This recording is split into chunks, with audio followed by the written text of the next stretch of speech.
Pada tahun 2011, 13 tahun lalu di Rusia, ada sebuah kasus tentang penculikan mayat coy. Pelaku dari kasus ini adalah seorang pria bernama Anatoly Moskvin. Anatoly ditangkap karena dia mencuri 29 mayat dari kuburan-kuburan dan dibawa sama dia ke rumahnya buat dijadiin boneka coy. Wow, 29 mayat dijadiin boneka, gila gak tuh? Nah, sebelum kita masuk ke gimana kasusnya, aku bakal menceritakan dulu bagaimana latar belakang dari Anatoly ini guys. So, ini dia latar belakang Anatoly Moskvin, si The Lord of the Mummies. Let's go.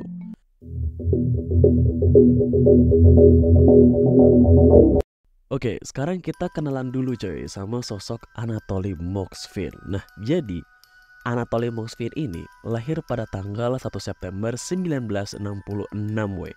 Dia ini anak dari Elvira Moskvina, mama dia, dan Yuri Moskvin, bapak dia. Anatoly ini orangnya pintar coy. Dia kuliah di Universitas Negeri Moskow di Fakultas Filologi. Setelah lulus, Anatoly dikenal sebagai pribadi yang eksentrik, tapi dia pintar coy. Bidang yang disukai sama Anatoly ini itu sejarah, cerita rakyat Celtic, bahasa, dan juga linguistik coy. Bahkan dia punya perpustakaan pribadi yang di dalamnya ada lebih dari 60.000 buku coy. 60.000, kalian bayangkan, bukan 6.000 ya, 60.000. Sebanyak apa buku dia coy. Sultan kayak orang ini. Nah, dari sini emang kelihatan kan si Anatoly ini emang kutu buku, pintar dia. Nah, ketika dewasa, Anatoly ini lebih dikenal sebagai sosok yang suka menyendiri coy. Dia gak pernah nikah, kencan, dan tinggal juga sama orang tuanya coy. Dia juga gak ngerokok, gak minum alkohol, budak baik cenah. Dia pernah jadi dosen coy karirnya. Pernah bekerja di Institut Bahasa Asing sebagai filolog dan menguasai 13 bahasa coy. Belum selesai, dia juga pernah jadi penulis, pernah bekerja sebagai jurnalis, dan juga berkontribusi di surat kabar dan publikasi lokal. Selain bidang-bidang ini, Anatoly ini juga adalah ahli pemakaman lokal di Oblast Nizhny Novgorod. Pintar, budak baik, multi talent. Mantap kan? Karir dia pun mantap kali. Tapi kok bisa dia kena kasus penculikan mayat coy? Nah, sekarang kita masuk ke bagaimana Anatoly ini bisa kena kasus dan awal mula cerita dia bisa suka sama mayat coy. Let's go.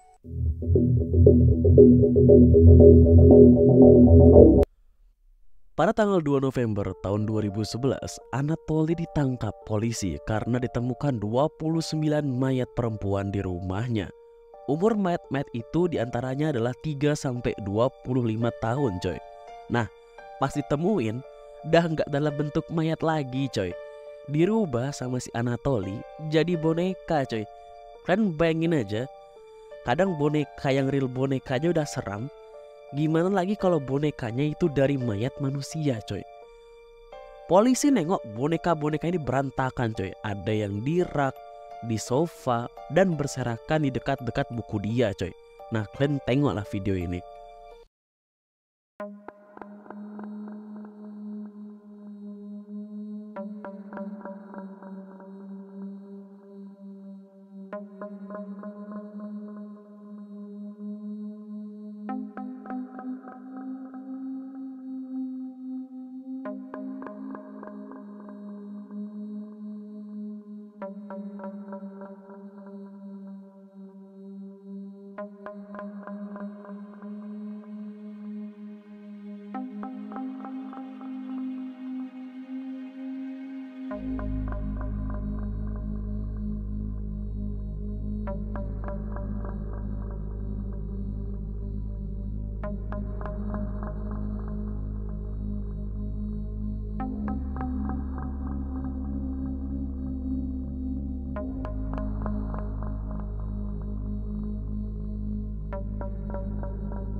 Yang kalian lihat itu bukan boneka weh, tapi mayat coy.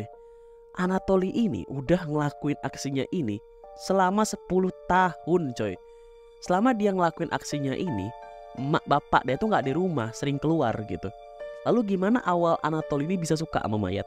Nah jadi waktu Anatoly remaja dia ini pernah dipaksa mencium mayat anak perempuan berusia 11 tahun coy. Nah inilah awal mula si Anatoly bisa suka sama mayat.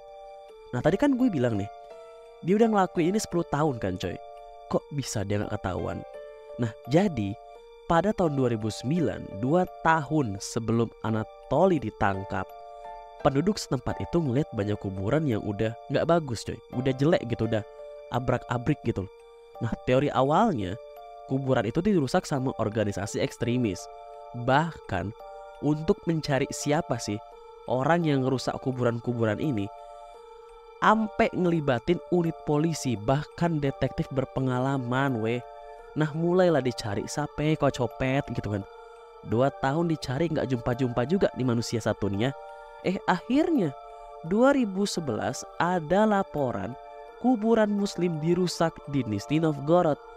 Nah disinilah awal mula kenapa Anatoly bisa ditangkap coy.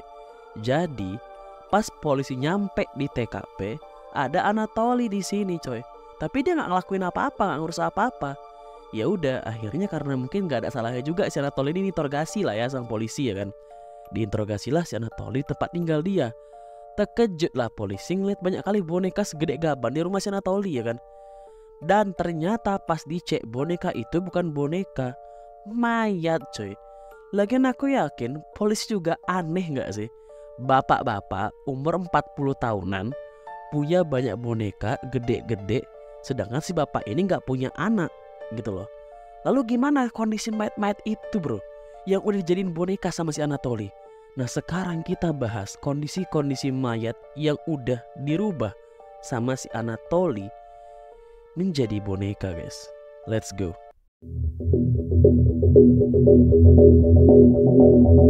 Nah awalnya boneka-boneka itu dikira boneka anti coy. Kalian bayangin dikira aja boneka anti coy.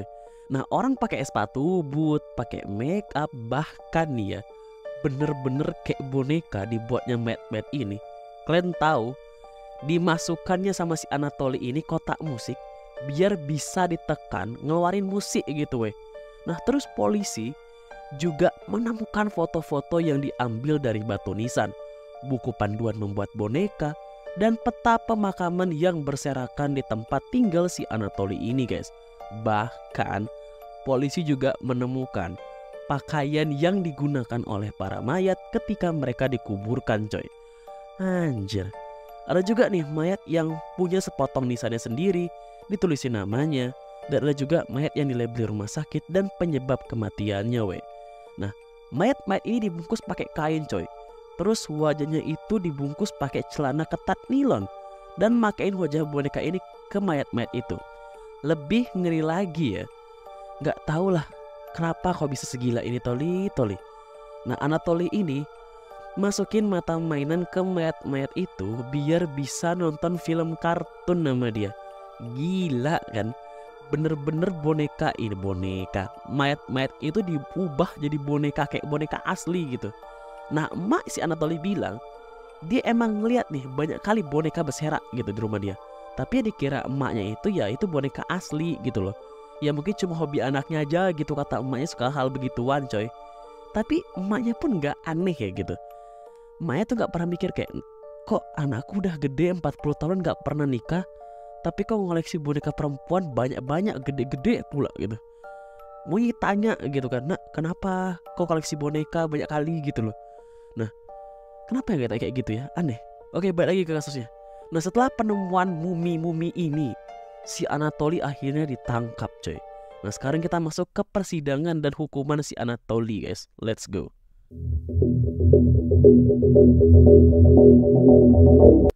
Oke, dah ditangkap, masuklah kita ke persidangan coy.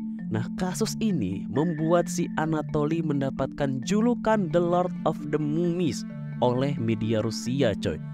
The Lord of the Mummies, gila. Di pengadilan, Anatoly ini mengakui 44 tuduhan penyalahgunaan mayat dan kuburan coy. Anatoly mengatakan sebuah kalimat kepada orang tua korban, di mana dia bilang kayak gini coy. Anda menelantarkan anak-anak perempuan Anda. Saya membawa mereka pulang dan menghangatkan mereka coy. Gila. Setelah dilakukan evaluasi kejiwaan dari Anatoly guys, ternyata dia ini mengidap skizofrenia paranoid coy. Nah karena hal ini, Anatoly tidak layak diadili dan dia dibebaskan dari pertanggungjawaban pidana. Tapi Anatoly tetap dijatuhi hukuman, yaitu tindakan medis paksa. Akhirnya Anatoly dipindahkan ke klinik psikiatri dan harus ditinjau secara berkala. Nah pada Februari 2013, 2 tahun setelah dia ditangkap, bahwa perawatan Anatoly ini harus diperpanjang coy. Gak bisa bebas duluan gitu, gak bisa. Nah akhirnya pada April tahun 2014, Anatoly memperpanjang masa perawatannya coy. Dan sekali lagi dia kembali memperpanjangnya pada Juli 2015. Nah ternyata selama 3 tahun dipantau nih ya, si Anatoly dia emang memiliki mental yang gak layak buat diadili weh. Nah karena kondisinya kayak gini, dia tetap menjalani perawatan kejiwaannya. Nah pada September 2018, Anatoly dinyatakan tidak lagi berbahaya dan diajukanlah petisi kepada pengadilan untuk membebaskan si Anatoly. Tapi ternyata pada Februari 2019, evaluasi psikiatri menemukan bahwa terlalu cepat nih si Anatoly buat bebas. Dan akhirnya Anatoly gak jadi bebas weh. Nah ada sebuah kalimat yang dilontarkan oleh salah satu ibu korban yang namanya Natalia Chardimova. Si Natalia ini percaya kalau Anatoly ini harus tetap dikurung seumur hidupnya. Bahkan Chardi mengatakan sebuah kalimat yang pas aku baca bikin aku kayak nganga guys. Tahu bilang apa mamanya ini? Ibu-ibu ini bilang apa? Saya memiliki putri saya selama 10 tahun, dia memilikinya selama 9 tahun. Kebayang gak coy? Jadi anak si Chardi ini tuh meninggal pada tahun 2002 di usia 10 tahun. Dan di hari itu juga si Anatoly ini ngambil mayatnya coy. Kebayang gak sama kalian? Emaknya bolak-balik ziarah doain anaknya, ternyata anaknya nggak ada di sana coy, karena dibawa sama si Anatoly ini. Emaknya hidup 10 tahun sama anaknya, Anatoly hidup 9 tahun sama anak dia, hampir setara sama ibu kandungnya. Gila. Oke, itu dia cerita dari Anatoly Moksvin guys, si The Lord of the Mummies coy. Ngebayangin gak kalian tidur, makan, nonton sama mayat yang udah diubah jadi boneka coy. Aku yakin dari keluarga korban juga berharap si Anatoly ini dihukum berat coy. Tapi balik lagi, karena kondisi mental si Anatoly ini juga ternyata gak baik-baik aja, jadi dia hanya mendapatkan hukuman berupa perawatan medis. Menurut kalian gimana kasus ini? Komen di bawah. Oke, sampai sini untuk video kali ini. Jangan lupa untuk like, tombol subscribe dan like-nya coy. Sampai jumpa lagi di video berikutnya. See you guys, bye bye, good luck.